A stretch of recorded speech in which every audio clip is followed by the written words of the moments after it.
Katie's babysitter regressed to beat stress, Part 1.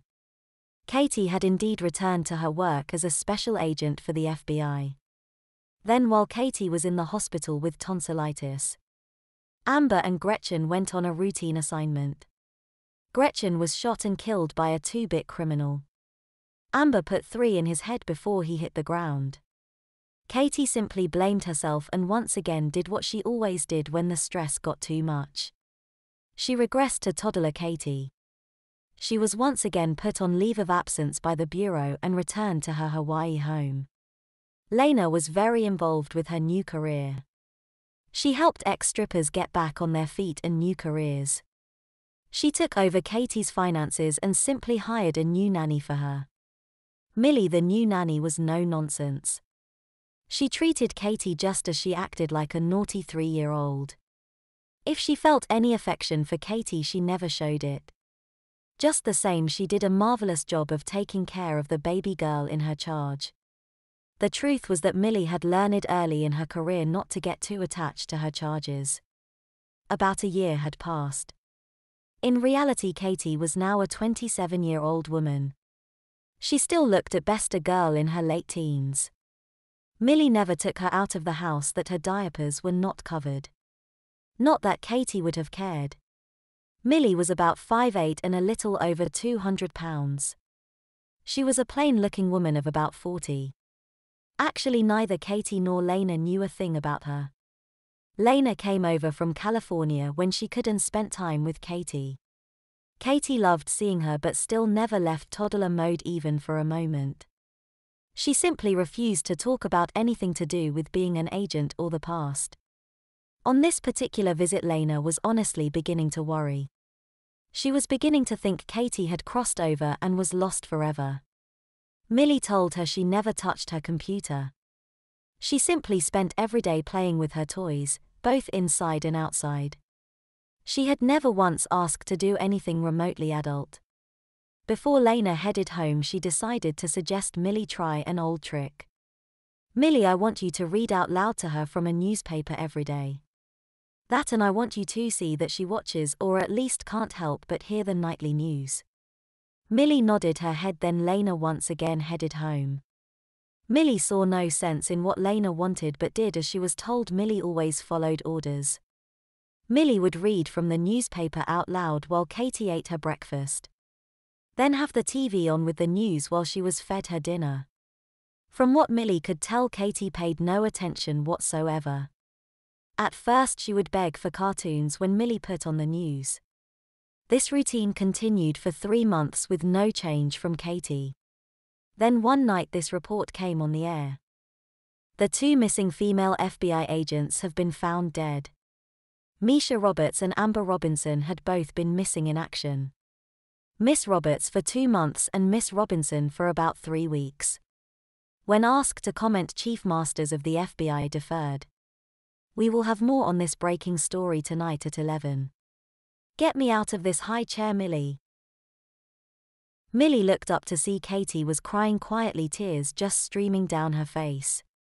"What's wrong, Katie? Did you know those girls? Get me out of this chair, Millie. They were like my sisters. Baby time is over. Katie has work to do. Now you just calm down and finish your dinner or you get no dessert." By then Katie had undone the strap around her waist. She then yanked the tray off and tossed it on the kitchen floor. Before hopping down. "Damn you and your dessert, Millie, I got work to do." Katie headed towards her bedroom. Not the nursery she had been using.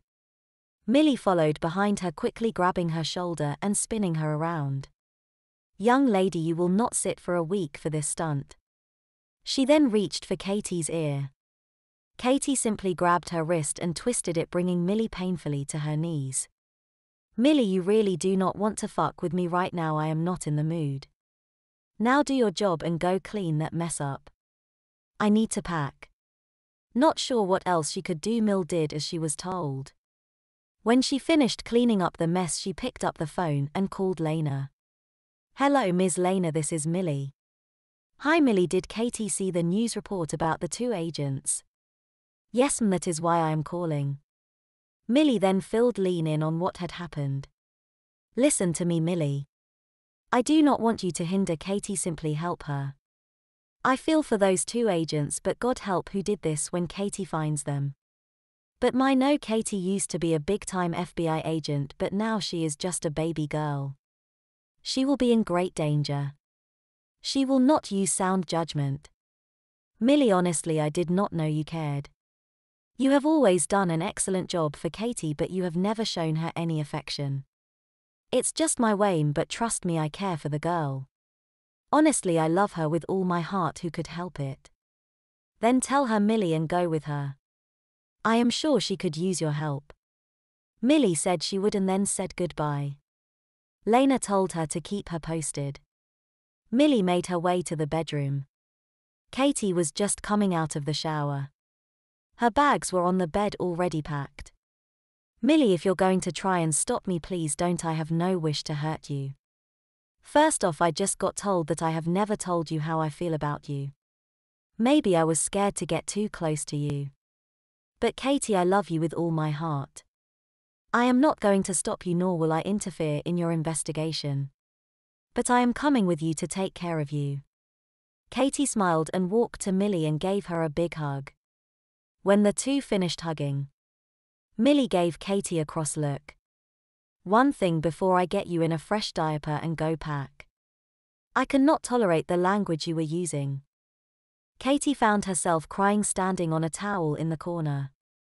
Millie had blistered her good for the cursing and the mess in the kitchen. Katie knew she could stop Millie if she had wanted to. Then again, she liked the idea of Millie coming with her.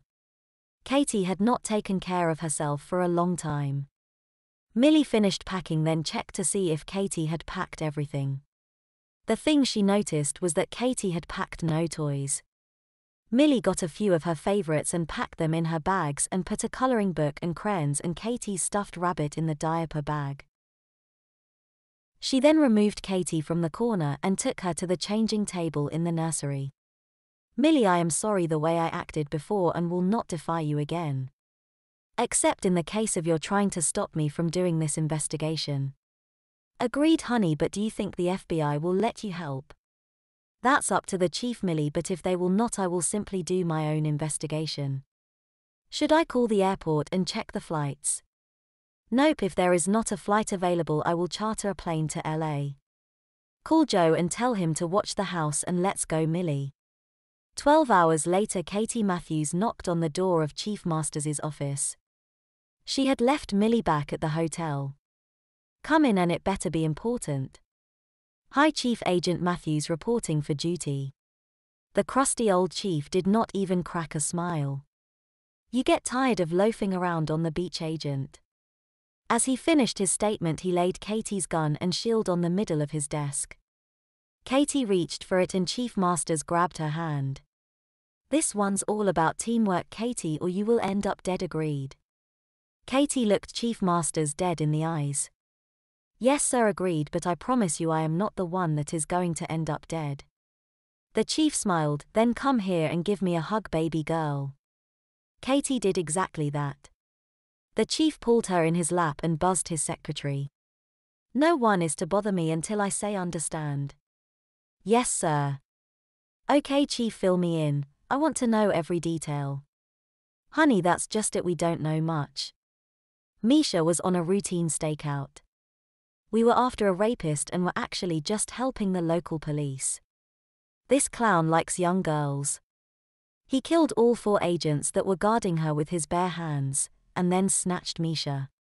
Amber went in with a couple of investigators just to investigate. Somehow he found out they were snooping around. He took out the 2 male agents in their rooms while they were sleeping and Amber came up missing. When they found the bodies, Chief, had Amber and Misha been raped? The chief looked away. Come on, Chief, I need to know. I am a big girl now. The old chief choked back tears as he spoke. Misha had been dead a while when we found her body.